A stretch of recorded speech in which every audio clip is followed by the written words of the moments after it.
I'm Mike. And I'm Lance. And you're watching Right Place, Right Time. Communicate.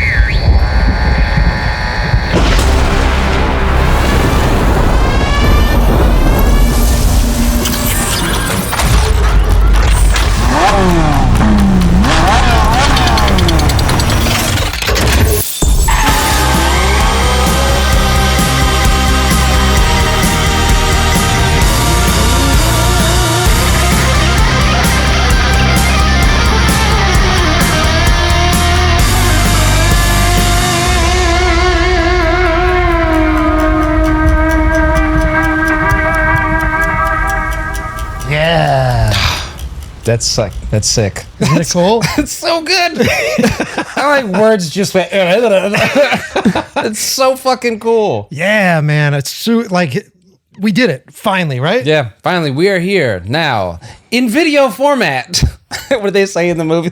Now in widescreen. Yes, and cool guy scope. Cool guy scope. Yeah, no, it took a beat, but we're here finally. We've been working on recording this show now for a few months. Yeah.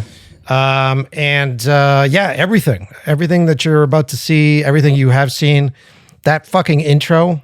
So excited about that intro. Good job with that, man. Thanks, that man. Came out really fucking cool. Thanks, man. I mean, we talked about it a bunch early on, and the idea is that we wanted that intro to sort of encompass everything that we love, whether you're talking like old 80s cartoon television show intros. I was able to convince my buddy Jonathan from Big Black Delta, so he does the theme song for that, which is all original, all custom made. Yeah. And then I did all the sound design with my good buddy Mike Tran, who has sound designed my movies for years. And we worked with the team from Soundmorph and used all these really cool sound effects and just made the fucking thing so cool. Yeah, when I showed a couple buddies, and every time the conversation immediately goes to like, so what was your favorite TV show intros from what cartoons, and then the debates about what's the good anime and like the cartoons or the movie, and it's so cool to always get into those things. So if you guys got favorite cartoon theme intro music, or was a good opener, like I'm sure we're gonna hear Batman for some people, right? Comment below, let us know that stuff. Oh yeah, I forgot, like the original Batman anime. Yeah. Oh, that was so good. Who was that? I can't remember his name. Who's the voice actor for that? Kevin Conroy. Oh, it's Bruce Timm's Batman, technically. And Danny Elfman did the theme music. That's right. I remember being a kid and that showing up on TV and just going, whoa, because it's a moment where you kind of pause and go, "What? This is different. This is not how cartoons usually look. This is dangerous." And like they pull the guns out and he's battering, pow, pow, and the guns, like you go, "Whoa, what is the deal here?" Plus, let's be honest, the Batman animated series has a super sexy look to it. All that like heavy contrast, shadows, neo future shit, so fucking cool. And for that time period, it just changed everything. Yeah. So we talked about all those different things. And for those of you who are seeing us for the first time here on YouTube, this is really the first time that we've ever filmed ourselves officially. Yeah. Welcome. We've been doing this podcast for a while, audio only. So I think we've got like... We're up to like almost to episode 60 audio, right? Yeah, like 60 Somewhere episodes of it. So there is a bunch more. If you like this, you can actually go listen to the show and catch up to us. I'm kind of treating this like Marvel treats their comic books, where this is issue 1 on the stands, but the truth is there are 60 other issues before this. Before this whole thing. So I'm kind of doing the thing I hate. I bitch about all the time. But I'm doing it this is another version of Mike and Lance. We're just going to restart. Is it canon? Is it some alternate universe? That's the thing. What the fuck does that phrase mean? Is it canon? I don't want to get us off the rails here, but I don't know what that means. I just know that was what the guy at the comic book store would tell me. This isn't canon. I'd go, ugh. I love the idea of like you showing up to the counter with a book and somebody's like, "This isn't canon." You go, well, "Can I still buy it?" Yeah. So let's catch you guys up. So for the newcomers that are listening to the show, this is Right Place, Right Time. Lance and I decided to do this show a while ago. I'm a director. I do mostly horror stuff. Lance, you're an actor and a writer. Yep, actor and a writer. I write mostly fantasy and drama. And we've worked together on a few projects. We did a movie called Come Home. where you looked pretty cool. You look cool in that movie. My favorite shot is still the Jaws shot. The fucking it's so cool. So yeah, we both are in the business in one way or another. But then we're also friends outside of the business. We've been friends now for how long have we been friends now? Over 10 years, because we met back in Boston. Yes. And that was actually, I wasn't even living in Boston yet. I was living in Connecticut. So it's probably, has it been 12 years? Because it's got to be like 2013. I don't know. Dude, I just feel like I'm in the front seat. I'm going to go back and find that first email where Mike is super brief. I love you're like, cool. I feel like I've been sitting in the front seat of a DeLorean for years at this point. Just like time traveling. Yeah. But so we've known each other for a long time. And, I'm sure you guys have confronted this because a lot of people that listen to our show, at least, are all kind of in the film business or want to get into the film business and want to understand what it's about. One of the things that drives me fucking nuts is it doesn't matter how hard you work, doesn't matter how much time and energy you put into something. It always feels like somebody else steps in there in front of you. And quite often I hear the saying, well, you got to be at the right place at the right time. And in my mind, I'm like, that's just sort of a fucking cop-out. Like, does the right place, right time thing actually exist? And if so, is there something that we could do to put ourselves in the right place, right time, right? And you feel a little bit differently than I do. Well, I'm more optimistic about it. Like, I think there's absolutely things we can do. It's just figuring out what's that recipe. Is that different for different people? Is there a sort of, like 4 agreements thing here? If you just follow these steps consistently, it will always present itself. Is it the universe? Is it having a certain attitude? What is it? But I firmly think that it's possible. I think it can happen for anybody. So what we've done in the past on this show is Lance and I will talk about our right place, right time stories. We sort of catch up and see what we've done every week. And if we found ourselves in some sort of wild situation, because we both are kind of troublemakers. Yeah. We're the two guys that'll go to a bar and go talk to that strange guy sitting at the end of the bar and find out what his deal is. The guy with the Terminator jacket. I think about that all the time. Oh my God. We'll get into that story. The guy with the Terminator jacket. Yeah. But we also randomly will have guests on the show. And sometimes these guests will be from the industry.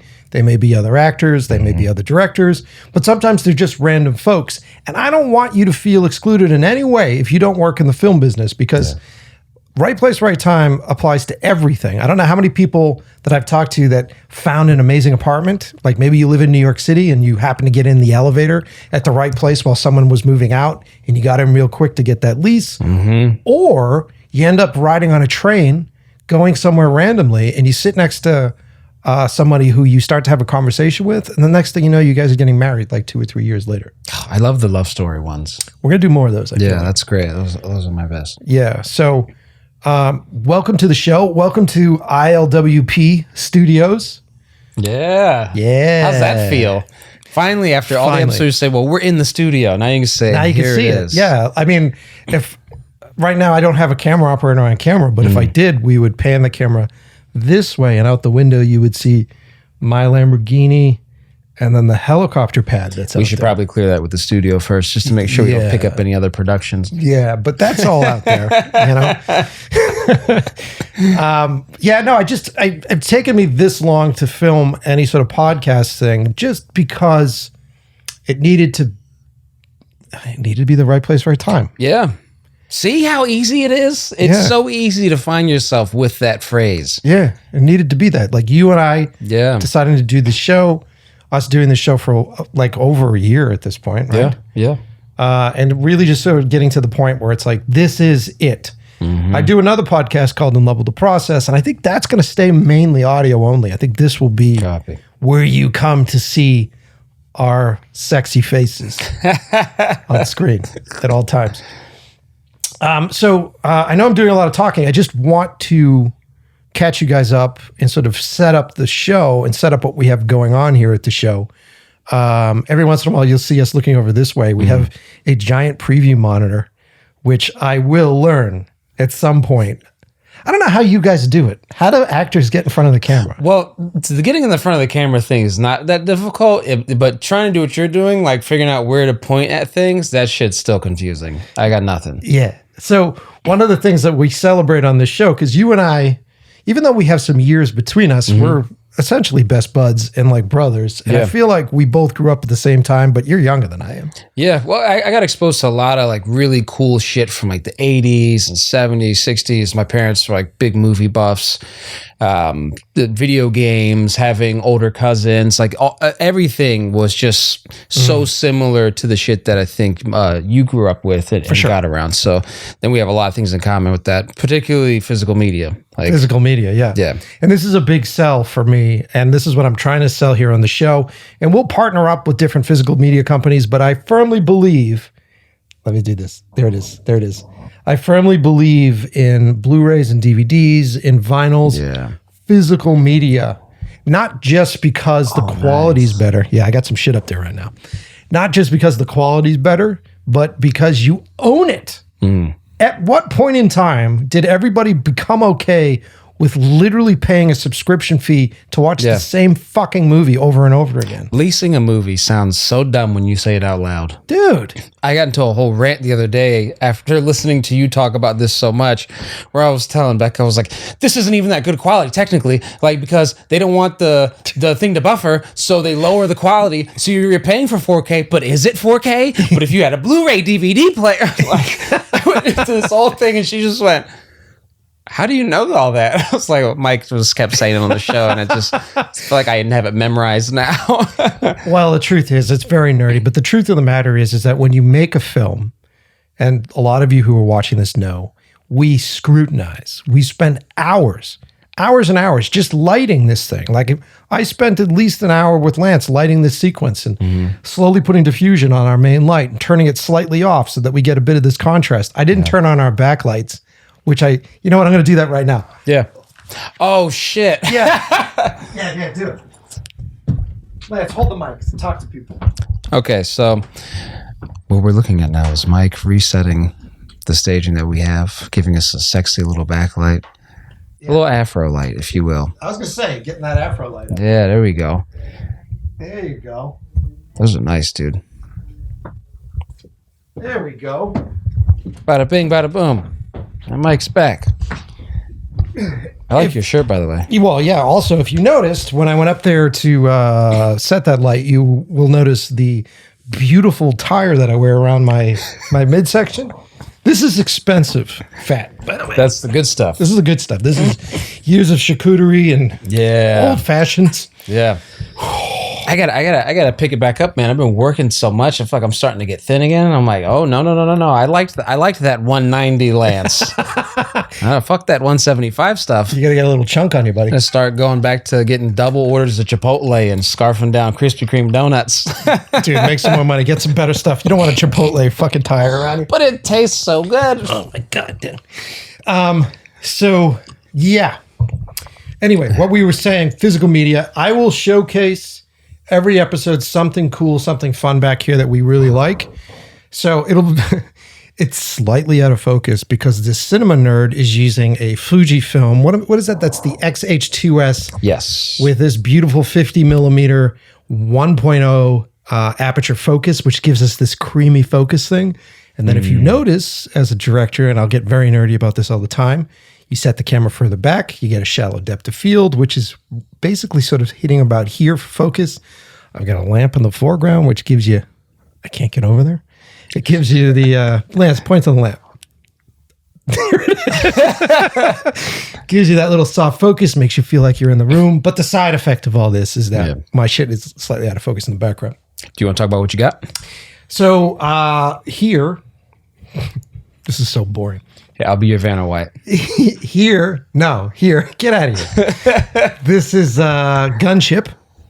Oh, yeah. I love Gunship. I'm a big fan of a synthwave, new retro wave, and Gunship has been around for quite some time. This album is fantastic. Dark Days, if you guys haven't heard it, really great album. Awesome vinyl. I think it's a double vinyl that's in there. Really cool.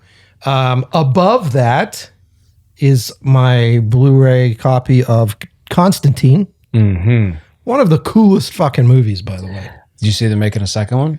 I see that they with Francis Lawrence, with Keanu Reeves. I see that they keep attempting to make a second one. Is it actually official? I think so. I was looking at IMDb. So. It looks like it's a real deal. I hope so. I want that movie bad. That would be so cool. You know who I want back in that movie? Peter Stormare. Peter Stormare. I fucking knew it. Peter Stormare. By the way, I had Peter Stormare on my other show, and he's the coolest guy in real life. That was the episode where he almost gave his address on air, right? Yeah, we got about halfway through the show. He goes, "Do you want to hang up?" Yeah, he was a blast, and he played Satan. If you guys haven't seen the first Constantine movie, then I would highly recommend it. Absolutely. I think it's fantastic. They took some liberties. Keanu Reeves doesn't look like the John Constantine from comic books. He's not the same kind of guy, but the vibe is so fucking cool. Oh, Jaimin Hansu, Shia LaBeouf. Dude. Tilda Swinton. That was the first movie I ever saw Tilda Swinton in. And she's so good as an angel in it. Yeah. And the tone, like the Francis Lawrence tone. What I like about Francis Lawrence is I feel like he's in that class of music video directors that made it out of the 90s and onto the screen. And he definitely has like that sort of David Fincher meets Mark Romanek meets even a little bit of Spike Jonze kind of stuff, but it's all mixed in there. I mean, he's the reason the Hunger Games movies are the shit to me anyway. Like that stuff feels so larger than life and epic and beautiful, and it's got this fashion angle to it. It feels like it's all that music experience, music video experience. You see in the years between the two of us, whatever. I get that it looks good, but the Hunger Game movies, that was great. Teen entertainment when I wasn't a teen. Good. That's all. Do you ever read the books or no? No. Oh. No. Missing out, dude. Am I? Missing out. We got a new one coming out too. Is it let me guess, in the book, there's Hunger Games, right? Yeah. Just people are hungry. So Constantine's up there. And then the thing that I'm really proud of is the vinyl for John Carpenter's The Thing. And that's one of the vinyls in this amazing vinyl set that came out from Waxworks. And so it's two. Ooh. I think this one is the actual score. Don't quote me on it, but I think this is the Morricone. Is that the their bass on the brainstem right there? Is that what that is? Oh, that's fucking cool. So this is the actual score, and then on the second vinyl that's up there, that is the score that John Carpenter was doing himself that was never released. Oh, so it's pretty cool. And then Waxworks does such a great job with their vinyls. Look at these like white vinyl, beautiful pressing. That's pretty sweet. Really cool. You should show them the back of the vinyl. It's got a cool image on there. Oh, what, on this? Yeah. How cool is that? I love this movie. This is what I think is really cool is like you get this kind of artwork where you just want to go watch the movie now. Yeah, dude. And Waxworks does such a great job with it. I've got a couple really good vinyls from them. A couple good John Carpenter ones that I'll showcase in future episodes. But if you're a nerd, and I know you're a soundtrack nerd. Oh, big time. So if you're someone that loves these scores, definitely get your hands on a vinyl of it and get yourself like a simple little record player. Believe it or not, the audio that comes out of a record player is so much better than anything you hear on Spotify, because Spotify does some really terrible compression. Really? Yeah, dude. I had Metallica's Ride the Lightning, and I got it. So good. I started to play it, and I went, it sounds so different. It actually sounded like I was in the room with the guys when they were playing it. Is that a speaker thing, though? Or? No. So what's going on is that in order for Spotify to guarantee that everybody can listen to music at all times, they compress everything. Oh, this goes back to the streaming movie thing. The streaming movie thing. They compress everything. And then they also compress everything to sound good on phones and all that shit. So they have their own bit. So you're actually better off listening to music on YouTube, because YouTube doesn't do any compression. Gotcha. So if you actually, we were sitting here and we played the Metallica song. And then I think it was for Master of Puppets, actually. We played Master of Puppets, and then I played it on the edit machine through Spotify. And it sounded like this. It was down here. Ooh. As opposed to being this way, where you can hear all my highs and you can hear the way my voice sort of wraps around my tongue. It was all done in here. It was wild. Weird. And you don't understand it because if that's all you're listening to, then that's all you're listening to. Right. Then you're going to just get that. You're just used to it. But when you actually listen to a vinyl, if you guys ever go to a bar and they have like a vinyl set up at the bar and you're like, why does it sound so fucking good in here? That's why. It's pretty cool. What was that place we would go to where they had all the vinyl records they would play? It was a little bar.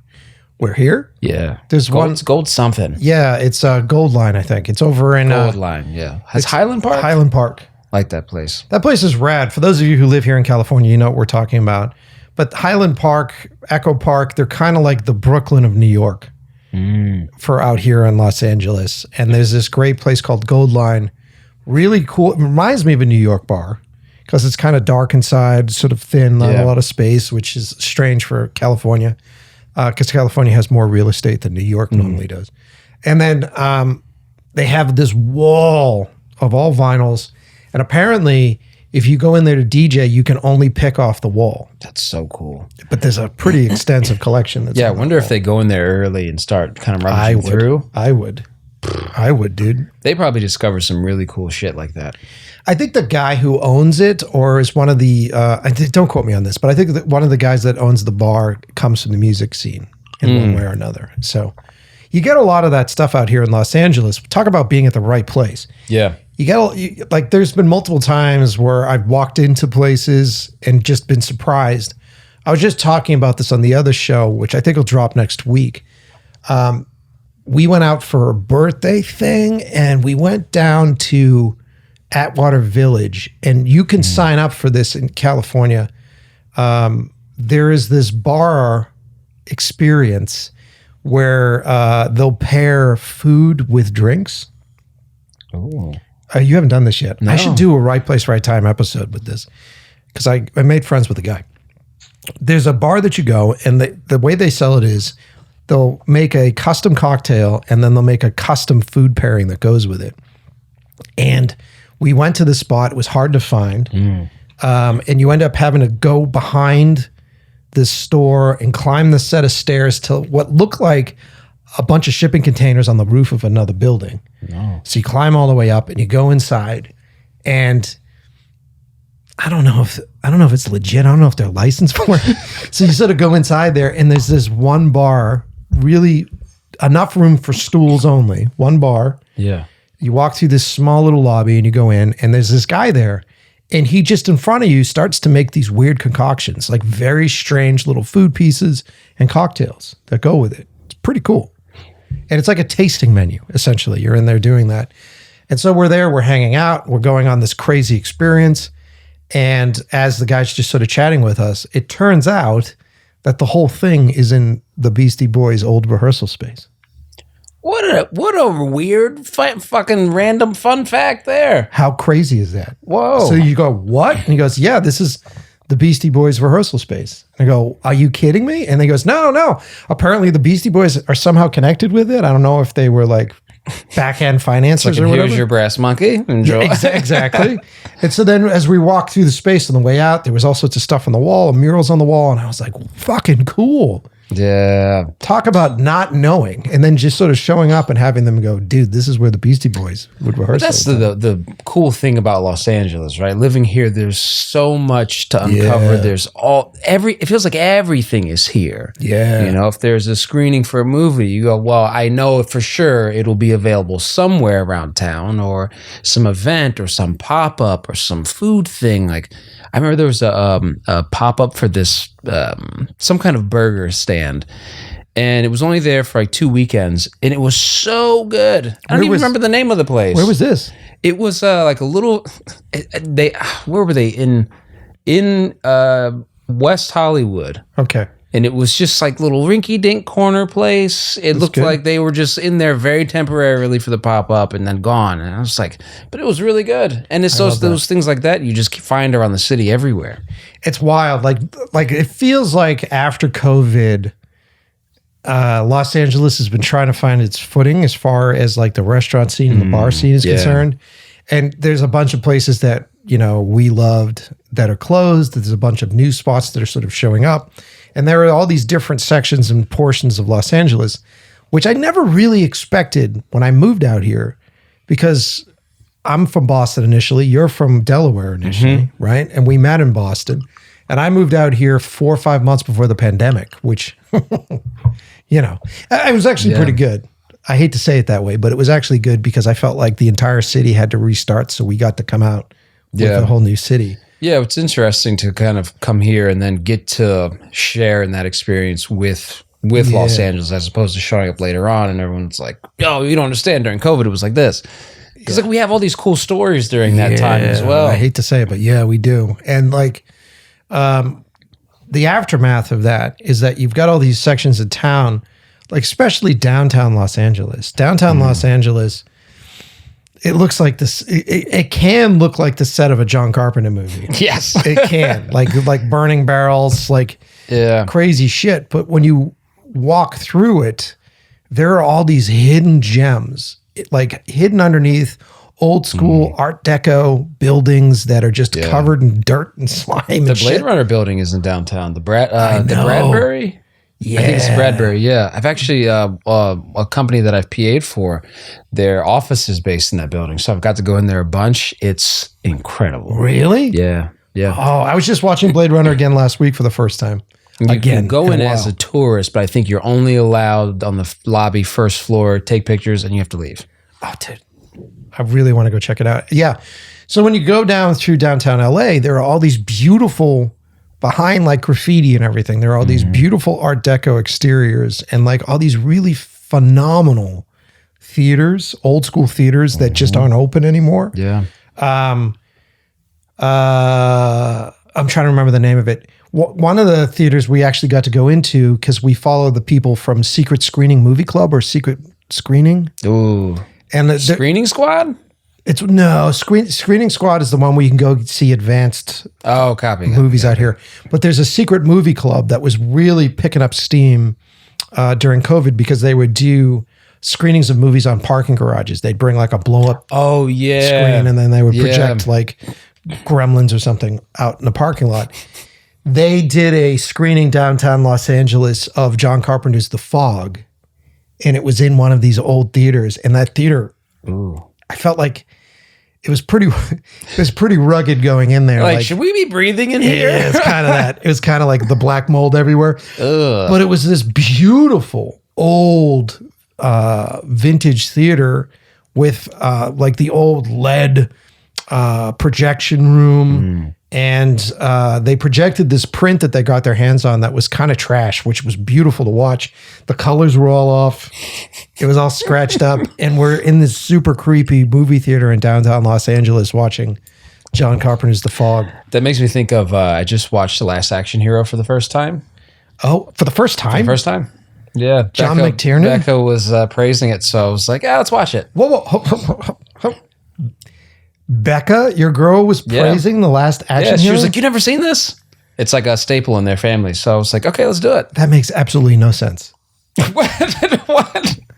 I know Becca, and she is great. She said, very prim, very proper with a lot of different things. And the fact that she likes The Last Action Hero. It's a staple in their family. Love that movie. Fucking wild. That blows my mind. Watching it was so cool because I think every time I've seen it, I think, this is it's like an Arnold Schwarzenegger thing. It's like a comedy. Okay, yeah. And then I'm watching it, I'm like, this is actually shot really beautifully. There's so much in there that's just fun to look at. Yeah. But this made me think of this when you're talking about the theater. There's a scene in the movie where the kid goes to watch this new Arnold Schwarzenegger movie. Yeah. And he goes up to the projectionist booth, and it's the coolest looking room. It's like this kind of low ceiling, all this design and the woodwork and these archways and these vintage posters, and it just has this feeling. And I'm like, I want to go to one of those old theaters sometimes and just check out the projectionist booth, Dude, there is a bunch of them downtown Los Angeles. Yeah. There's a bunch of them down there. That blows my mind that she likes The Last Action Hero. Yeah. That is such a look. I enjoy that movie, but it's a schlocky mess. That movie's I think they probably like it for that, right? Yeah. Is there one? Do you have movies like that that are like your trash watch? Oh, dude, because I also think when you're young and you see something, it's like the nostalgia of it sticks to you. It depends on who I'm sitting and watching movies with. If I'm sitting and watching movies with my fiance Gina, she thinks everything I like is trash. It just depends on what it is. But I agree. Yeah. I think that what you watch when you're in your formidable years. So typically for most people, and this is me generalizing, I'd say it's like, 12 to 17 in that time period. Yeah. When you're just old enough. I mean, it's a little bit different now. But when I was a kid, you had to be old enough to watch a rated R movie. Now everybody can watch a rated R movie. So maybe it's different now. But when I was younger, it was like when I finally was like exposed to Nightmare on Elm Street for the first time. When I was exposed to The Thing for the first time. Did that scare you when you saw that as a kid? Yeah, dude. I remember Friday the 13th had me. Oh, boy. Dude, all those movies were just incredibly atmospheric, dangerous. At that time period where, you could go rent a movie, right? You can go to Blockbuster even before Blockbuster, go do that. But then randomly you'd have to wait around on network television to see if something played late at night. Yeah. I used to say, wake up every morning when I was young to catch Creature Feature Double Feature, which was on Channel 56 back in Boston. And that was where I got introduced to Godzilla. You can tell by all my Godzillas that I'm a Godzilla nut. But that's when I initially got introduced to Godzilla and all the 60s and 70s Godzilla films there. Did you guys have just blockbusters when you were coming up, or did you have other stuff? Like we had a place called Movie Gallery. Ooh. That was like it was so exciting to go. Was it like a family run video store? I think so. It definitely felt like more of a closed loop. Nice. I think they had maybe like a few locations, but it didn't feel like a really big operation. But there was something where I remember thinking that Blockbuster was like, well, Blockbuster, the McDonald's of movie renting. Yeah. Okay. Yeah. They're just going to have new releases. They don't have any good stuff. And we used to go to Movie Gallery, and it was always a treat if your parents were like, oh, do you want to go to the thing? It's like, yes, hell yeah. And I remember the first time we went, my parents were going to go out for the night. My sister and I were old enough now to like just be home by ourselves. So my parents said, we'll go to rent a movie for you. And we went, and I remember my sister picked Coyote Ugly, and I picked Emperor's New Groove. And we had we got like a year and a half between us. So I was like, oh, the cartoon. And I remember we had such a blast watching Emperor's New Groove. To this day, it's still one of my favorite movies. It's so much fun. That when we switched to Coyote Ugly, and even being a young boy, I should be like, whoa, Tyra Banks and all these beautiful women. And I was like, where's the jokes, man? This shit is whack compared to, I want bring Cusco back. Whoa. Don't talk shit about Coyote Ugly. Listen, they weren't holding a candle to Yzma in Emperor's New Groove, and that's saying something. We just watched Coyote Ugly. Gene and I watched Coyote Ugly again for the first time. How does it hold up? Here's what's interesting about Coyote Ugly. Coyote Ugly falls into a very specific category of Jerry Bruckheimer movies. That's Bruckheimer? Yes. So Bruckheimer did Flashdance. I think a lot of people don't realize that he did Flashdance as well. And I think Flashdance, was that Adrian Lyne? I feel like it might have been Adrian Lyne.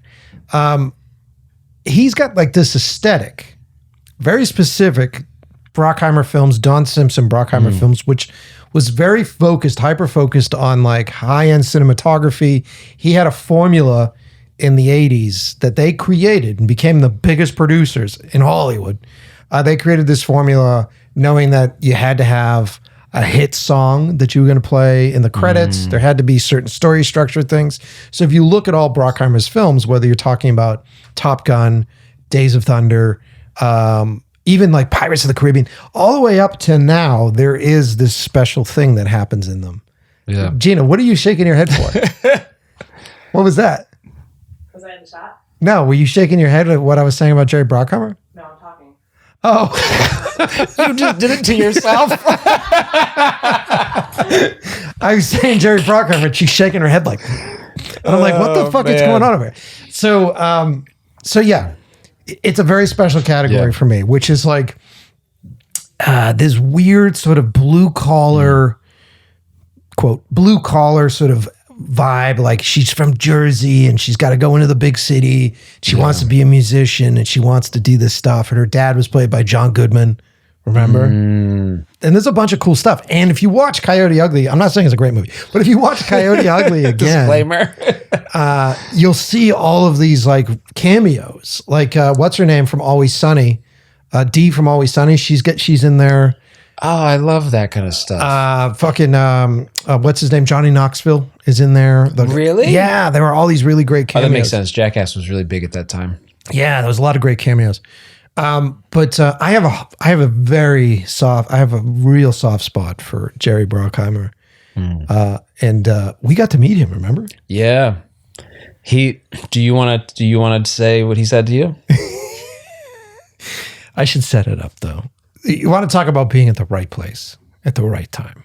Yeah. So, years ago, I made a film called 12 Kilometers, and I did a movie back in Boston with all my friends and sort of made this like Russian horror epic film. I've talked about it in nauseam, so I won't go too detailed. I just worked with a guy here in LA who I did not know in Boston, that when we met, he was like, "Oh, you know Pesci?" I said, "Yeah." He was like, "I worked on his movie too." But we worked on different days, so we never met. But I just thought that was so cool, like how far that movie reaches. Oh, that's rad, man. I hope he's doing well. So yeah, we made this movie and I really didn't expect it to go anywhere. And it ended up catching steam.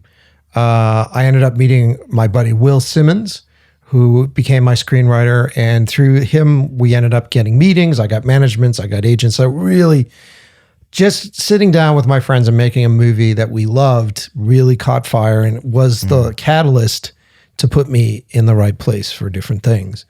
And it eventually brought me into the offices of Ridley Scott and eventually brought me into that space where they loved the movie. They wanted to help me make the movie. And it's been this process ever since. The byproduct of that is that I became friends with all these guys. So I know all the dudes like Pross, the guy who produces the recent Alien movie. He just did the new Gladiator movie. They were the guys that I initially met there. And what happens is that you make real bonds with these folks because filmmaking takes fucking forever. Like Guillermo del Toro will tell you. He'll be the first one to say, like, I work for years on treatments and ideas and pitches, and it's just not the right time for them to be made. You almost sounded like him there for a second. Guillermo comes out of me when we do it. By the way, go see Frankenstein. It's amazing. So we just became friends over the years. And one of the things that happened was I got invited, I got put on the actual family list for movies. And we got an invitation to go see Gladiator 2 with Ridley Scott. Yeah. And with all the dudes that worked on it and it was basically friends and family screening. Thank you for bringing me to that, by the way. Yeah, dude. Wicked cool. Like, I didn't even know. Like, you know, you live out here, you go to a bunch of these different things you get invited to, but you never know who's going to turn up, right? And it's not about going and trying to, like, I'm not the actor running over to Ridley Scott to be like, hand my fucking headshot and resume. But what's cool about it is being in that space with the filmmaker, seeing the way they operate, seeing the way that they treat people, seeing, do they look a little nervous? Are they trying to counteract some anxiety or something here? Yeah. Do I recognize any of that? And then when the movie is playing, every once in a while kind of looking over and saying, how are they responding to this experience now? Like, do they still seem to have the nerves? Are they able to just relax and enjoy it? Like, things like that were so cool. Do you remember how Ridley was acting in his own screening? I remember him. He didn't look nervous or like anxious, really. No, but very relaxed. But you could. I think he wanted people to like it still. Well, I would say that's the best way to put it. Is like not stressed out about it, but I think it was nice seeing care.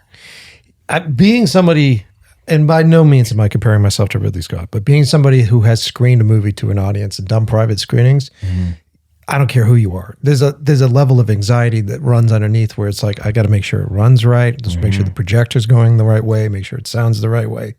But then there's also, it's like throwing a party for your friends. You also have to make sure that you're present for people that are coming to see it. You have to make sure that you're showing gratitude to the folks that are coming in and out of there. So if you ever go to a screening or if you ever go to an event like this, you'll see it. And your initial instinct is correct. I didn't race over there and be like, yo, Ridley, what's up? Yeah. It's because you know. You love my short film? Oh, it's good. You know that he's in that mindset. And it was just really fucking awesome to sort of sit back and watch how, because he's been doing this for years. I think he's almost 80 something at this point. Rocking and rolling, man. Dude, and he's doing like multiple movies a year. Yeah. Jesus Christ, he's a machine. So just seeing him, I was enthralled. Just watching how he was moving through and how he's communicating with his team. Remember, I kept saying to you, like, we don't know who half these fucking people are. Yeah. This is probably the best of the best. Like, his crew is amazing. And him going, and so much respect because you see him standing by the door, shaking hands with folks coming in. Thank you for coming. Thank you for coming. And milling about the room, and, quick little moment here, quick little joke, laugh there, handshake. And I went, I think that's how it should be, right? Is the movie's done. So it's not like you're in here trying to fucking close deals at this point. We're about to watch it. Like, if it didn't work out, we're going to find out in 5 minutes. But it was the respect of just going around and, again, like you said, we don't know who these people are, but they, mean something, could have been involved to some degree. And I respect that, going and saying, hey, thanks so much for coming, or hey, thanks for your work on this thing. Like, thanks for the support. It's really so cool, man. It was so cool. And then when the movie started, and I was torn because it was a fantastic movie that I'm seeing it at like the best format and the best screening experience that you could possibly see it. But then I'm also sitting and watching it with Ridley. So I was watching Ridley watch his movie the whole time.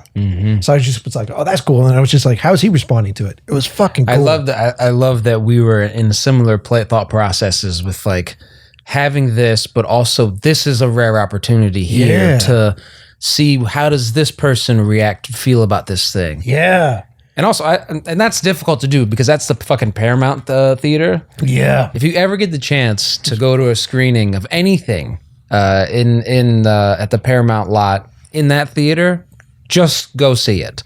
It's incredible. And so I think it's sometimes open to people that go take tours at Paramount. So like if you ever get a tour or something, or if you sign up for one of the advanced screening clubs that exist out here, which there's a bunch of them where you can actually see movies unfinished like months and months before they come out. Oftentimes they'll do it at that Paramount place too. So general public, you don't have to be in the industry to actually get into that theater. You can find ways in. Oh, we should get one of those people on the show. We should. I just want to understand how that works. Oh, what, advanced screenings? Well, like, the whole process, like how did this person get into this thing? Did somebody go, well, I think this, like, for example, the screening squad one. There's so many different ones. Someone had to go, I think this is cool. Other people like this. Other people want to do this thing. I'm going to make a little company where this becomes the deal. Then how do you get that connection to say, Warner Brother calls and says, hey, we need to do this test screening. Do you got some people put together? Yeah, it's interesting. We could reach out.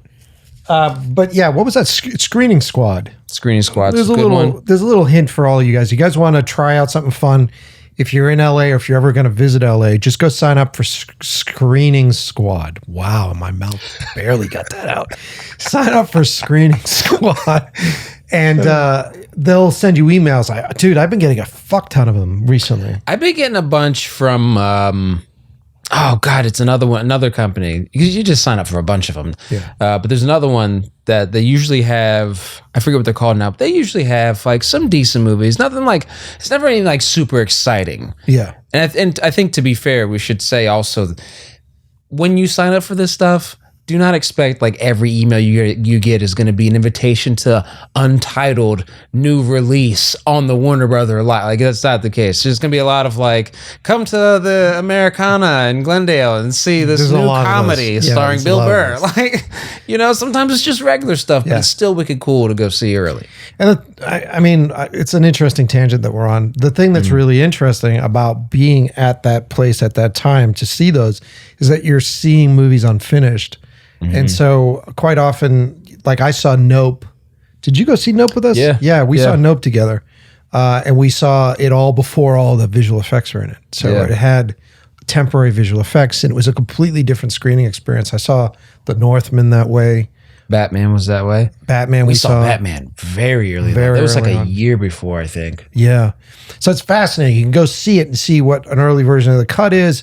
And then you can, when you do the Q&A, you can actually deduce what their issues are. So you can actually go through that, which is kind of fun. We saw The Crow, which was terrible. That was a nice one because we didn't have to pay for it. That was a terrible movie. Because I would have been bummed if I had paid for that. That movie was bad. Terrible movie. So anyway, Ridley Scott thing. We got to go. We're there. And he gets up before he starts to screen the movie and he goes, I've been holding out because Jerry's not here yet. And I didn't put the math together. Remember, I was like, who's Jerry? Who's Jerry? Like Jerry, like Seinfeld is coming? Like who's, that's the first thing you think of when you hear Jerry, right? So I was like, who the fuck is Jerry? And so then we watched the movie, screened the whole thing, finished the film. It was great. We had a fun experience in the bathroom. Put you on the spot with Fede Alvarez. Oh, God. I remember. Haunts me. And then we ended up in the lobby and everybody was there sort of hanging out. And it was kind of fun because you get to hang out with some friends and we're just chatting. And I look across the way and there's Jerry Bruckheimer. Yeah. In the lobby. Remember? Jerry Bruckheimer's there. And it's weird, right? Because I don't get fanboy-y with a lot of folks, right? I think I get a little fanboy-y with Spielberg, with Ridley, and then I was feeling that fanboy-ness with Jerry. Yeah. Which I didn't think I would. It was very strange. You were making fun of me. It was very strange. And so we're there and you're like, man, I wish I could go over and talk to him, but you don't want to be that guy. Yeah. That just sort of comes over and goes, hey, And so we did our thing. And then we decided to leave. And we were stepping out. Remember, we were walking out in the parking lot. And who were we walking out with? I was watching Fede Alvarez through the glass being like, I'm waiting for my moment, Mike. Hold on. All right, let's just leave. And then boom. Yeah, there he is. And we're like walking right next to him. And I couldn't help myself. Yeah. I just was like, I got to do it, And I turned to him and I said, Jerry, I just want to say that your movies have been a complete influence over any of my work, any of my films, anything that I've ever done. And I grew up with them. And so thank you. Thank you for making these films, making this stuff happen. Talk about the right fucking place at the right time. Yeah. And then what did he say to me? I can't remember. I think he asked your name. You told him. Yeah. And he said something along the lines of like, just keep going. Oh, yeah. Yeah. And I was like a kid in a candy shop at that point. I was like, I met Jerry Bruckheimer. Yeah. Which is so cool because, like, okay, this is a small detail that could seem silly to other people, but I think when you meet someone like that you're excited about and they put their hand out and ask you your name, that's so cool. And it makes that moment so much better because they could be like, yeah, okay, get out of here. But that wasn't the case. He was awesome. It was wild, man. And then I couldn't, because I was glowing the whole time when we were driving home. Yeah. And I was talking about it. I couldn't help but think we wouldn't have been there if we hadn't all got together back in Boston years earlier and just made something together and did something and really put our hearts into it and had a good time making it and making this piece that stepped up. Yeah. And we were there because we were invited there. And then that dawned on me and it was like, man, he was probably going, who are you? Because this is an invite only thing. Yeah. You had said something to me afterwards that stays with me anytime. Well, anytime I'm going into any kind of environment where I feel a little nervous. Mike said to me, remember that you're here for a reason and the reason is you deserve to be here. Yeah. Right? Like this, you're saying you're invited. So there's a reason. You've earned that invitation to some degree. It's okay. Talk to people in here. Remember that. And I think that's helped me so much more when I go to any kind of event or networking thing, or I'm just out and about and I go, I want to chat with this person. It's okay to do that. Instead of thinking, well, I got to go over here and get permission and I hope that I approach right. And no, it's okay. You're meant to be here. And if the person's not interested, that's also okay. You just, take it away, but go for those opportunities. And you just don't know. It's not like we walked out of there and we were like, we talked to Jerry Bruckheimer. Now my entire career is going to change. No, it was just that exchange. And there was something really nice about seeing these people that we put on pedestals, right? That we respect and we love, and they make their work defines generations. Their work defines a genre. And to see them in real life and to see how they move through real life, that to me, I find so empowering, because I feel like when I grew up, I bitch about this on the other show all the time, I grew up believing the hype. I grew up going, directors are geniuses, like filmmakers are above us. And, if I strive to be better than everybody else, then I'll be a better director. And then you build business strategies around like bullshit fucking PR. And I find it so refreshing now to actually see these people in real life and go, he's a regular Joe. And it's a weird side effect of living here in California, because you go to fucking Trader Joe's and you're shopping at Trader Joe's with all these actors and people that you see on TV, and you go, there's celebrity everywhere. Oh, they buy the same fucking onion dip that I buy. It's like a guy in the job one now. He goes, when Iron Man came out, Robert Downey Jr. was running the AA meetings down in Marina Del Rey, and I was like, what? What kind of such a random ass fun fact? But that's LA's. There's celebrity everywhere, and so there's all those little interesting beats.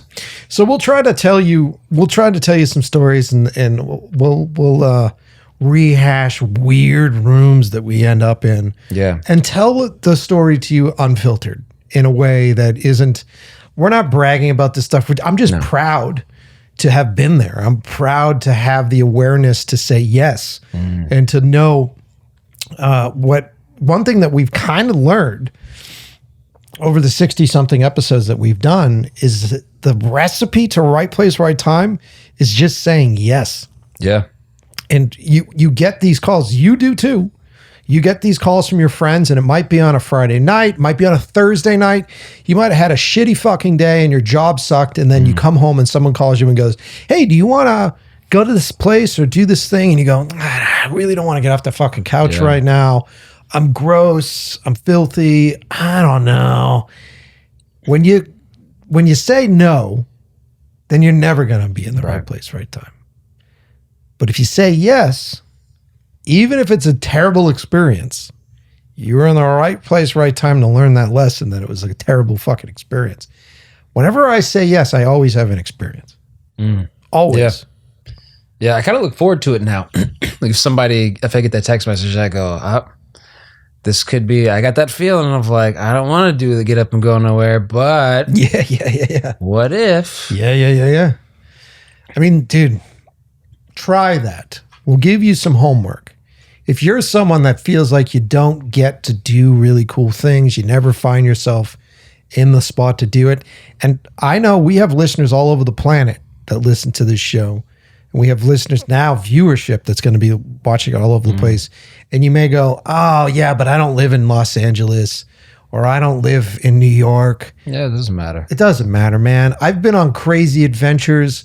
When we travel and do stuff, we go on crazy adventures in whatever city we go to. You just open your eyes, put down your phone, and go out and engage with people. And in that engagement, you're going to find some badass adventures. Ooh, speaking of badass adventures, do you want to share what we're going to do today? Oh, yeah. When we're done recording the show, what are we doing today? We're going to go over to the Red Lion for the Stein holding contest. I am so pumped about this. What? I don't know what you win. What do you win? Okay. I don't know how this sticks in my brain. It's $20 to enter. Then, with that $20, you do the contest, but whether you lose or win or not, you get to keep the Stein you're given. Oh. Isn't that cool? And it's you have to put beer in it. For the contest, so you have to drink the beer. Well, the Steins are pretty fucking heavy. Yeah. I don't think I'm going to do it. I'm going to do it. You and Gina. Well, if you do it, use the good shoulder. Yeah, I don't want to fuck up You can't use your cybernetic shoulder. That's cheating. Yeah. The old scar. I think you guys can see it. Yeah. That was from the bike accident. Yeah. It's healing up good. Yeah, dude. I was just doing some gym physical therapy stuff. I'm pretty good, man. Right there, it just cracked. Ooh. Right there, it's tough, but everything else is pretty good. And then I'm trying to build muscle back up, and I'm gonna get you the Rip Right sticks, man. Because now, I was turning into like the old fat Italian guy. With like one skinny arm. yeah. It's like a fucking Shyamalan movie. What was that? I'm working on one side of my body. I'm like a scientist. What movie was that? Lady in the Water. That character, Reggie. Yeah. That actor is great. Yeah, I'm doing good. Thanks, man. That's cool. Yeah, that's right. We're going to go do that. I love Red Lion. It's one of my... Yeah. You're going to hear us talk a lot about bars. You're going to hear us talk a lot about places to go and experiences to have. Mm-hmm. And it's my hope that it inspires you. And I want to hear from you guys. I want you guys to write to us wherever city that you're in, because we travel a lot. I just got back from Austin. Yeah. Tell me if you found some weird spot. I mean, we'll talk about it in other episodes, but I do bar safaris. We'll tell you what bar safaris are all about and where those come from. I go on food adventures. So when we talk about this stuff, we hope it inspires you to go find something strange, find a weird place. Who knows? You might end up in the Beastie Boys rehearsal space. Yeah. You might find yourself, dude, we're all over the place because we're excited kids. This is the first time we're on a fucking camera. But I just got back from Austin. We went to Austin for a wedding. Oh, yeah. Sweet people, like Gina's high school best friend. And, they're from Massachusetts. And she ended up moving down to Austin, and she married into a very Texas family. Very sweet guys. Pickup trucks. Did you have some barbecue? Dude. So Gina was in the wedding, so she had a lot of responsibilities. I didn't. And so just mouth. Yeah. So she was like, I have to go downstairs and make bouquets. And I go, have fun. She's like, what are you doing? I'm going to go get some barbecue. Because Austin, Texas is the home of really great barbecue. And I've done it before. I've done Franklin's. I've done all the big players. And I love to barbecue myself. I consider myself a weekend pitmaster. We've barbecued together. Yeah. So now I'm just less impressed with the standard Texas thing. Not downgrading it. It's fantastic. And if you ever want just the best of Texas barbecue, Austin, Texas has got the best that exists. And generally that's like salt, pepper, smoke. That's it. Salt, pepper, smoke. That's all you need. That's all you need. And you get down there and you're like, okay, cool. There's a guy down there who does Egyptian barbecue. Egyptian? That's where I got the hat from. Ooh. Yeah. So Egyptian barbecue, which is like this weird mix of almost like Greek food. It's like where we are out here. It's like Greek Armenian, right? Yeah. And then Texas smoke style. So they're doing the slow smoke, the fall off the bone, but with the different spices. Ooh. And he didn't do beef ribs. He did lamb. Yeah. So goddamn good, dude. They had like these bacon lamb chops. So fucking good. And then Is anyone else getting hungry? I'm fucking starving now listening to this. Dude, he did pork ribs that were covered in a pomegranate sauce. That was like a vinegar pomegranate. He did this mac and cheese bowl that had pulled lamb shoulder. Yeah, dude. Anytime people add meat to mac and cheese, I'm just like, God bless you. Dude. God bless you. Yeah, dude. The hat for it is up here, actually. Hold on. Yeah, so KG. He's a big dude. He's all over the place. Lambassador? Yeah, it's Lambassador. That's great. Yeah, that's cool. KG barbecue. He's a celebrity now. He's been on a bunch of cooking shows. You've seen him around. He's got a mustache. He looks like the Egyptian Super Mario. But his barbecue's fucking fantastic. And if you guys ever go to Austin, Texas, go check out KG Barbecue. It'll blow your mind. The flavor profile is just like out of control. I think I might be going there with this job I'm about to be on. Dude, I'll give you, dude, I can tell you not only. So with this gig, are you working all the time? Do you have time to go out to bars? I think with the way our schedule is, we'll have about like 8 hours on and then like per day, 8 hours. But some jobs, it might be like 12. But I think we're definitely going to have plenty of time to like go do our thing. So I set in my mind that for every city we go to, I want to go to at least one really good food spot. Yeah. And find like at least one bar and maybe like one cool thing to do, like a touristy kind of thing. I'll give you a list. Austin, Texas has some of the best speakeasies. Really? Yeah. Okay. Austin, Texas is great. Really great speakeasies. Excuse me. Woo. Oh, excuse me. And then really good barbecue. And the people there are really nice. I think Gina had never been to Austin before. I'm gonna sneeze again. Man. Gina had never been to Austin before, and she was like, "We're going to Texas." And then she showed up, and she's like, "Wow." Ding, ding, ding, ding, ding. There you go. It's the opposite of that, man. It's very, I don't want to say it's liberal. It's very open-minded. Yeah. I don't know if I could live down there. It gets fucking hot. It's really hot in Austin, Texas. But I mean, that's where a lot of the wealthy have fled. Oh, right. That's like the whole big push for like comedians and all that stuff. Yeah, they fled here because they didn't want to, let's be real, they didn't want to pay taxes. They fled here and they went down to Austin, Texas. Let's be real. And for anybody that lives in Austin, Texas, poor bastards. I was talking to some of the Lyft drivers and they're like, can't afford my mortgage now that all these rich people came in and just times are hard, man. Just destroying, Anyway, that's the other show. Come back. Yeah. Come back. This is a positive show. The other show is for my negativity. We did Austin, Texas. That sounds great, dude. Really cool, man. I'm excited for you. Yeah. I'm pumped. One of the ones I'm excited about is Toronto. I'm really excited about Toronto. I've never been there. I've heard good things. Buffalo, New York, I'm really excited about as well. I don't know why, but I feel like if Buffalo, New York doesn't have the best buffalo wings I ever have anywhere, I'm going to be fucking disappointed. And I don't know if that even is from Buffalo or that's a thing, but I feel like if your name's Buffalo, you got to have good buffalo wings. There's a couple spots I could tell you to go for buffalo wings. And I think it was in Buffalo, New York. When Gina and I drove cross country, we went to this bar. I think it's Buffalo. It was definitely upstate New York. And it's a bar called The Landing Strip. The Landing Strip. Now, what do you picture in your mind when you think The Landing Strip? Planes. That's where you went. That's not what I thought when we went there. I thought it was very well manicured body parts. Let's just put it that way. I thought that's what that was. But no, it turns out that it was a union, airline worker bar. Oh, wicked. We went in there. It was pretty cool. Cool bartender.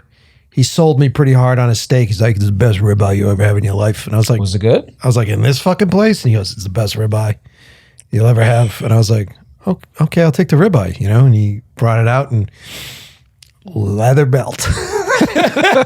So what did you do? Did you cook this with the fucking Can I get jet engine? Can I get some water? Because I think I need to it's like one of those dinosaur toys that you get in the cereal box. You got to leave in the tub overnight and then it grows. That was the steak. The Landing Strip. Good bar though. Yeah. Oh wait, is that what if the name of the bar is just referring to that piece of steak? That's what you get. That's the Landing Strip. There you go. I would imagine. Yeah. So look, the goal with this show, as you stick with us, is that we'll often film here in the studio, but we're also going to go out and do things. And I want to take you on adventures with us. I want you to go off and go on a bar safari with us. I want you to go off and find some epic barbecue with us. I want us to go and stay in some of the coolest hotels. Like, that's where this show can go. Yeah. And meeting the people that are involved in those things, right? Like meeting the chefs that are in those kitchens, meeting the people that are pouring those drinks, like going behind the scenes of those venues and who's running the show here. Like, we're really interested in understanding the machinations of things, how the thing comes together, the people that are behind it, and what is the right place, right time for them. It's a good word. Machinations? Yeah, where'd that come from? Writing. Dude, that's a good one. Yeah. And we're not going to, it won't be like, that's the normal kind of documentary shit that you would normally see. Yeah. It'll just be this. I think it's a lot of fun. You and I have really fallen in love with this over the years, just sort of sitting down with people and talking, hanging out with you and drinking beer. By the way, I have to point out, we have a bunch of people that are trying to help us out with the show. We have... Oh, talk about the coffee? The coffee. We just got a bunch of coffee. Let me tell you something right now. I don't know how they would like their coffee advertised, but I'm going to tell you this. Grim Reaper Coffee Co., it says, "Wake the soul."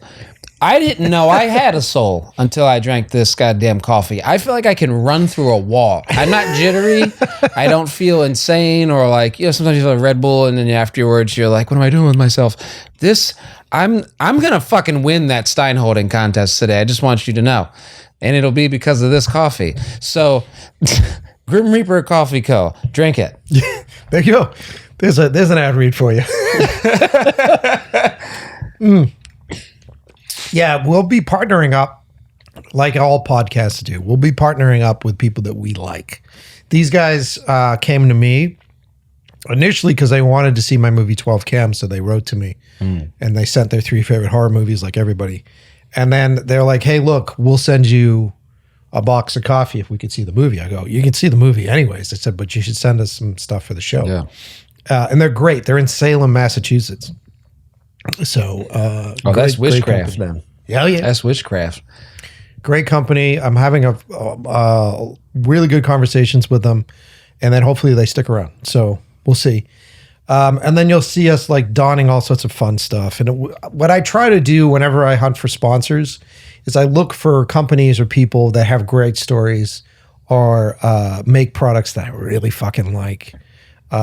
Maybe someday we'll give in, big enough fucking paycheck. We'll give in to the big corporate guys. But in the meantime, we're doing this. We're not getting paid. We're doing this for you. We're doing this for us. For the love of the game. For the love of the game.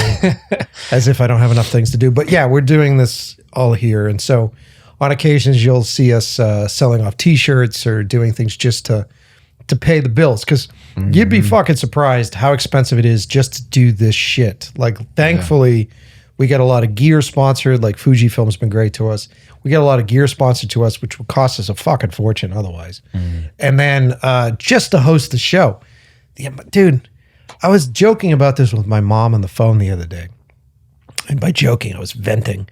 It's just how expensive it is to be a creator and how many fucking leeches. You feel like one of those rhinos, right? That have all the little white birds on your back. Yeah. And it's like, oh, what subscription fee am I paying for this? Yeah. What subscription fee am I paying for that? It's intense. Yeah. So whenever we sell stuff, it goes towards the show and yada, yada, yada, yada. That's basically it. And please like and subscribe. Ring that bell for is. notifications. Yeah, just blow Pound the subscribe. Just blow out that audio. Yeah, ring that bell. Subscribe. Do all that stuff. Share videos. Send your friends. We're going to try to stay as consistent as we possibly can. Yeah. Like we said at the beginning of the episode, I'm a director first. Lance is an actor first.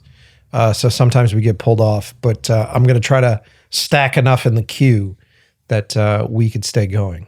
Yeah, man, we can't do this without you, without your support. And we're just excited that you get to sit here with us because many of you have been listening to at least my show for 7+ years now. So this is a big, big moment for the podcasts and for the show. Yeah. So stay with us, go on the journey, follow us as we bring you always to the right place, right time. Right time. Almost on point. We almost did that right. Bad. Let's do it again. Bad. To the right place, right time. Nice. Oh, nice. Good work. Thanks, dude. Good work, buddy. So yeah, let's we'll wrap this guy out. Before we go, let's see. Is there another story that I wanted to talk about? Oh, you know what I want to talk about?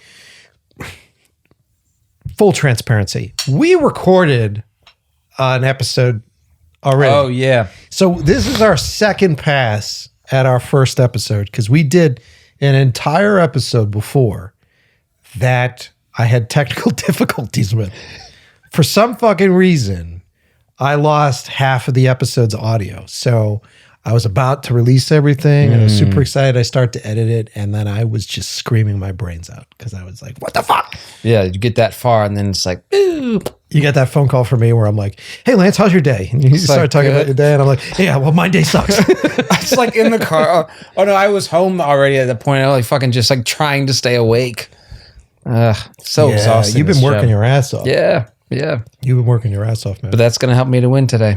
For the That's right. I got manual labor muscle now. what was Gina was saying that the person that won the last one. Oh God, 7.5 minutes. 7.5. The record last year was 4.5. Dude, just to hold this tin up like this. Yeah. I don't think I could do more than, at my best, maybe 2.5 minutes. And it has to be parallel to the floor, no bending in the elbow. I think the trick is going to be getting your shoulder back. Yeah. Listen, like I'm fucking kinesthesiologist or some shit. I'll tell you guys how long it I takes. think you got to get back in there. Yeah. And you get like a shirt and some other stuff just for being involved. So I'm really in it for the swag. Yeah, you got a blown out shoulder and a shirt. Sounds really good. Why is this? Is this just me? Am I just loud? I think I brought your audio levels down enough. Way back here. No. You're great. Stay on the mic. I think I brought your levels down. Every once in a while, you could see them here on the computer where they just sort of flatline. That flatline means I can't rescue any of it. It's just yeah. So yeah. So good work. So what I was saying is we recorded the episode, so it might not be as relevant now, but I'm wearing the t-shirt anyway for continuity purposes. I'm donning my Nine Inch Nails shirt. Nice. Because I got to see them play here. Oh, yeah. On tour. Me and my buddy Will Simmons, who writes everything. He has a concert addiction. You need to sign up for a group for this. He has a concert addiction where he buys a ton of concert tickets and goes and sees a ton of shows. I don't know. He sees so many shows. He just saw another show. Who did he see in Vegas? He just went and saw somebody in Vegas. It was a big one. Bruno Mars? Yeah, something like that. So anyway, we got tickets to Nine Inch Nails and he couldn't go. He was so butthurt about it. It was such a great show. I had never seen Trent before. As a kid, I used to work at a record store and we used to sell Ticketmaster tickets. We get free comp tickets. So I got to see most of the bands that I loved growing up. And Nine Inch Nails was the one band that I hadn't seen. And it took me this long to see them. And man, I'm happy I waited. Yeah, it was good. Oh my God, dude. Did you do like laser lights on stuff for the whole Tron thing? Oh my God, yeah, the Tron thing. So they were working with Boys Noise, who's a great DJ. And they had him come out and start the set. And it was all basically deep, dark. It was like in Seven when you go down underneath and there's like a murder that happens under an S&M club. It was like that kind of vibe, like musically. Yeah. You know, like really cool with some electronic sort of like Tron elements. And they had all the red laser lights. And they actually, we saw it at the Forum. Great venue. Saw it at the Forum. And they did a stage setup with a black curtain or a black sheer. And then in the center of the Forum, they had a square with a sheer that went down around the square. And then they performed it both. Oh, cool. It was rad. And I got to sit, we got our tickets right next to the sound booth and the lighting booth. So I got to sit up there and watch how they were doing everything because I get real nerdy about that. Yeah. And then Boys Noise came out and played for at least an hour and really set the tone for everything. And then Trent came out and they lifted the sheer up and he just sat at the piano and played acoustic piano, 2 tracks. And then they remixed their entire catalog with Boys Noise. So it was like they reimagined all their songs. Oh, that's cool. So the opener wasn't just like, "Hey, you're done. Now it's our turn. Now it's our thing. Get out of here." He got the yeah. He's that's part cool, of it. Man. It was really cool. Nine Inch Nails just sounds like sex. You know, like that's what I mean. When they first came out back in the day, do you remember when you first heard Nine Inch Nails?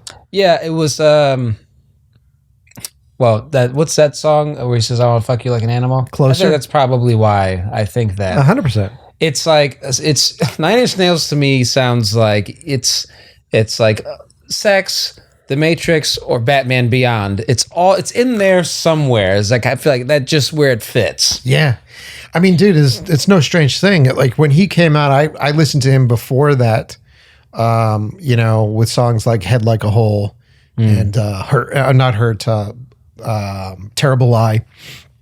When they first came out, they were dangerous, man. They were coming out. You know, post the hair bands, post the 80s movement, right? So there was a mix of like, you sort of the post-punk sound that was in there. Interpol, like all those different groups were definitely a big influence on them. But these guys were sort of like heroin chic in like a weird way. Interesting.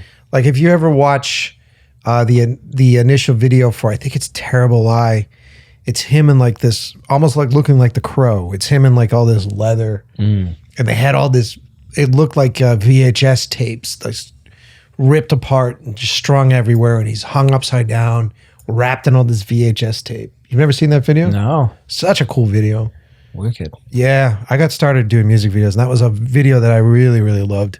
But he had this like really dangerous, like this guy's a drug addict, which I think Trent was for a while, vibe going. And then once that next album came out, which had Closer on it, which was Downward Spiral, I think was the name of the album. That one was very sexual. It felt very gross, but also like really well done. Like his songs are pop songs. Oh shit. His songs are really great.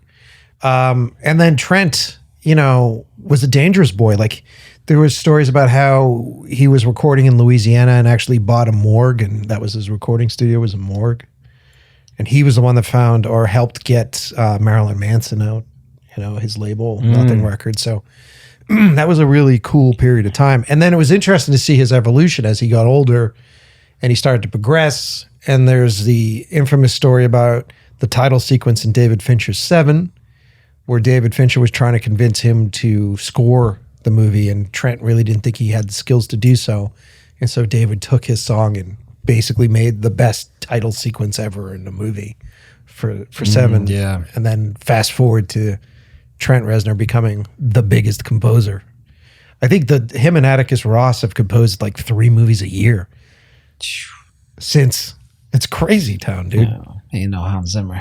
Oh, come on. We're going to say best composer. I don't know. Hey.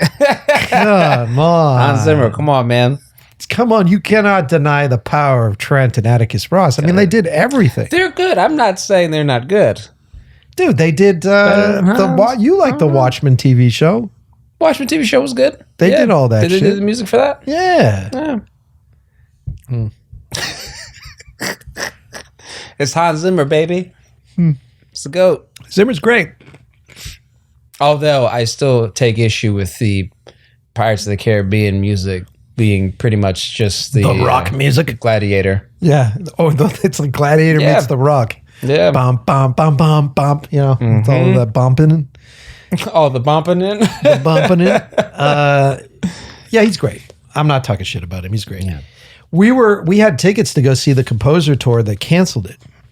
Did they? It sucked. It was going to be John Carpenter, Trent Reznor. Yeah, it was all those people. Danny Elfman. Wasn't Michael Giacchino in that one too? I think so. And it got canceled. The tour got canceled, which is a bummer. Sucks. We're still going to go see John Carpenter. I get to go see John Carpenter play live out here in Los Angeles on the 25th, which is, I think, whenever this comes out, it's the 25th of October. Nice. Yeah, we'll be there. Me and Will will go down to that. It's going to be a fun. Is it Carpenter Brute or just John Carpenter? John Carpenter. Right. Playing all his hits. I love he in every interview is like, I just want to play video games. Yeah. He's just like a little kid. I think he got real butthurt. I think the business really beat him up. Poor guy. Don't let the business beat you up, kids. Yeah, the business really beat him up. So I think he just sort of hit a point where he goes, fuck this. And he has like that old guy, fuck this thing going on with him. Yeah. Which, I get it. I just slowly turns into David Lopan. I don't want to be that guy. And I know how easy it is to get to be that guy because it's so hard and this business beats you up so fucking much. And you sort of hit this point where you go like, really? Really? And I think I'd rather be Guillermo del Toro. He's been beaten up just as much as Carpenter. Yeah. And he just puts out these fucking hits, man. God, we got to go see Frankenstein. Yeah, you text me. It's like 7 a.m. I get a text that said, I saw Frankenstein. Go see it. Which is the best recommendations. I love George had texted me yesterday with recommendations. Same thing. You should see this. I'm like, great, thank you. Don't tell me anything at all other than that you think I should see it. Sold. It's fantastic. I'm not going to ruin anything. I won't ruin anything for you. But there's something really nice. if you guys are fans of Guillermo, I've always been fans of Guillermo's creatures, his production design, his attention to detail, his nerdiness. Pacific Rim, I love. Blade 2, I love. Hellboy, I love. Pan's Labyrinth is almost a perfect movie. Shape of Water. It seems like every time he does a film, he's like Denis Villeneuve. It's the same kind of. There isn't a miss for me. Yeah. And this Frankenstein is the culmination of everything he's done. And you got that poster right there too, right? Yeah, it's hidden right there. If you look close, kids, you can almost see Jacob Elordi. I like that poster. You know what's crazy? I was saying this to Gina. It's because these are all the old Universal monsters that they're bringing back and that they're putting out there and rebooting. And it's going to be a fascinating. If you look back on 2025 and you look at the creature designs for 2025 for like the old monsters, he looks very similar to Nosferatu. They all have like that same vibe, which I love, which is like that hood. Like he's so cool. If they're going to redo all the Universal monster movies, who would you want to see them do next? Well, Eggers. And do we include the Invisible Man in that? Yeah, I think so. I mean, Eggers is doing Wolfman, right? No, he's doing Werewolf. Werewolf. Yeah. Which is essentially Wolfman. Right? Is it? Yeah, I think it is. Anyway. But this is interesting though, right? Because is he just doing movies about werewolves as a topic, or is he specifically doing like Wolfman? I think it's Eggers, period. That would be cool if it's Wolf. I don't know. This is me speculating. That would be cool. But it's cool. So who would I want to see? Yeah. Man, it's interesting because I grew up watching those movies during the Creature Feature stuff as a kid because they would often play Bela Lugosi and the old Dracula. Boris Karloff is Frankenstein, such a classic. And that bit with him and the little girl and the flower, fucking classic. I don't know, man. Like the Mummy they keep trying to do would be fun to do a cool Mummy movie. Yeah. But not like Brandon Fraser Mummy. Not like trying. You don't like that one? Once again, this is a time thing, right? So when I saw Astonished. Gina loves that movie, so this is blasphemy coming out of my mouth. But when I watched The Mummy, I was just like, I get it. You wish it was Harrison Ford. You wish it was Indiana Jones. The pitch room was like, wouldn't it be cool if it was Indiana Jones and The Mummy? And then they went and they got Brandon Fraser. And it's cool. He had the double holster thing. Yeah. And what's her name? Weiss. She's really great. She's such amazing. A crush on her when I saw that movie. She's amazing. Amazing.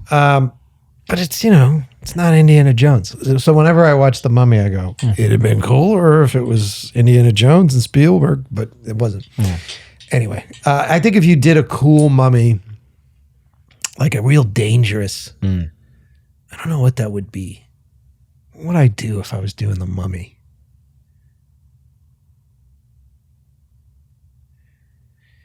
I mean, think about it. Like, this is how my brain works, right?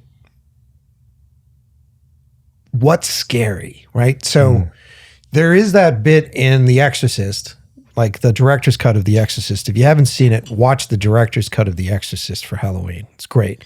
There's a whole opening sequence that happens. I think it took place, honestly, in Baghdad. I think it was in Iraq. And they're digging up ancient ruins. And they really blow this sequence out. And they find like this little rune, like the priest finds this little rune that is just fucking purely evil. And as he walks through the streets, he is affected by this thing. And like dogs start barking. It's really fucking creepy. Like, I love that sequence. That is a big influence on a lot of the work that I've prepped for movies that we're doing. So that's the second one? No, the first Exorcist director's cut. Ah. Watch it. Okay. Do your homework. Well, I'll watch that scene. I'm not watching that movie. You don't like that movie? It scares the shit out of me. Hell no. I'm not trying to have nightmares. You're the best person You're to watch that guy. movie. No. You're the best person to watch that movie with. Ugh. So there's that level of it that's fun to me. But then when you think about it, right? What's creepier? Is it creepier just to walk into a space or be in let's say you're in a shipping container room and you open up a crate and there's this old fucking thing in there. Is that scarier? Is that a scarier in for you? I think either it just depends on how it's done, right? Like if the process of getting there is what is the payoff of getting to the container is worth the adventure to it, then I could say, yeah, that's an interesting end. But then on the other hand, I think this is interesting to me because I haven't seen the shot you're talking about from Exorcist. Watching someone take something and seeing the effect in the world would be a really interesting way in for The Mummy. Wouldn't it be cool if you opened up, this is how we come up with ideas. Wouldn't it be cool if you opened up the container and, because it's all going to be dust and shit. Yeah. Right? And like you're going to have the skeleton that's wrapped in the wrappings and, you know, the containers and shit. Yeah. You just sort of breathe that in. And what if, well, this becomes 12 cam. What if you're breathing that in and then it's affecting you and it's changing you? And what if the change is ultimately you? You become the mummy? Maybe. Is that lame? It's interesting. Is that dumb? You gave me a little smirk at the end that makes me feel like it's a dumb idea. I was smirking because you're like, oh, it's 12 cam. I was like, well, I mean, with the inhalation thing, yeah. But I think seeing a mummy movie that feels like a possession thing is really interesting. Yeah, it could be cool. Yeah. Yeah. So maybe The Mummy would be a fun thing to actually remake without Tom Cruise. Yeah, I didn't love that one that much. Yeah. You know who I did like in that movie? And I'm a huge fan of him, and I'm going to put this out on the internet. I put this out on YouTube. Jake Johnson. Love Jake Johnson. Oh, yeah. I would love to work with Jake Johnson. Jake, you're an amazing filmmaker. You're an amazing actor. If you ever want to get into horror, brother, I would love to work with you. I think he's great. From obviously from New Girl, done all that stuff on New Girl, but all of his independent films that he's ever done, Drinking Buddies, he's real dark in those movies. And I love him in those. And he was also in The Mummy. He was the sidekick in The Mummy. I didn't notice that. But I didn't see, I never watched New Girl, so probably wasn't on my radar when I saw The Mummy. He's great. He's great. All his indie stuff is like really, really dark. He usually plays a character that's got like an alcohol addiction problem or a gambling addiction problem. And it's the complete contrast to like, who's that girl? You know, and it's a complete contrast. Yeah. Which is cool. But yeah. Go see fucking Frankenstein in the theater. It's going to drop on Netflix in November. The viewing experience is not even going to compare. It just won't compare. You said it's at the Landmark and the Egyptian, The Egyptian out here, but I think you can look online. There are websites that are talking or posting rather about where it's going to play. I hear rumors he's going to release it to more theaters soon. I think it just all depends on how well it does. It's a movie to see in the theater. It's a movie to celebrate in the theater. I'm going to go see it for the second time on Monday. That good, huh? Dude, you know what it is? I'm not going to ruin anything for you. But it's craft. I see. It's craft. Yeah. We are in a fucking vacuum, a void, a desert, a thirsty desert for craft. There aren't enough craft. There's a whole lot of plot trough, but there's not enough craft that's coming out right now. And Guillermo feels every frame. The movement means something. The wardrobe means something. The art means something. The colors mean something. Everything means something. And it's so hard to catch on a first viewing. I was trying to catch myself up. We were like 5 minutes late because of traffic. But I sat down. I fucking hate that because the best part of a movie to me is the first 2 minutes. So sitting in there and I'm like, what's going on? What's going on? What's going on? Just looking around and go, holy shit, the fucking red. And this means, oh my. It's just trying to keep it all, in your brain as you watch this movie for the first time. It's just impossible. It's so textured. It's so textured. So I'm looking forward to it. I'm going to go try to check it out. The Egyptian. I wish it was the Chinese. Tron Ares is in the IMAX right now. I'm like, put Frankenstein in, man. You're going to go see it at the barbecue and the Mummy Theater, the Egyptian. Yeah. Apparently Egyptian is a theme of today's show. Yeah. Somehow ended up becoming a theme of the show today. So yeah, go see it. You're going to love it, dude. I know you. Yeah, I can't wait. It's great. All right. Well, what do you think? We should wrap this up, right? Yeah. We've done a lot for episode 1. Thanks for watching. As we said at the beginning, subscribe, click the bell, whatever the fuck it is that you do. Just let the algorithm know that you want to continue to watch this show. And then on our page on YouTube, you'll find some older episodes that we've put up. Older episodes, I'm in love with the process. There's a lot of content there for you guys to go through. If you like this show, definitely listen to the podcast. Subscribe to the podcast on Apple Podcasts, Spotify, any of the outlets that you guys use.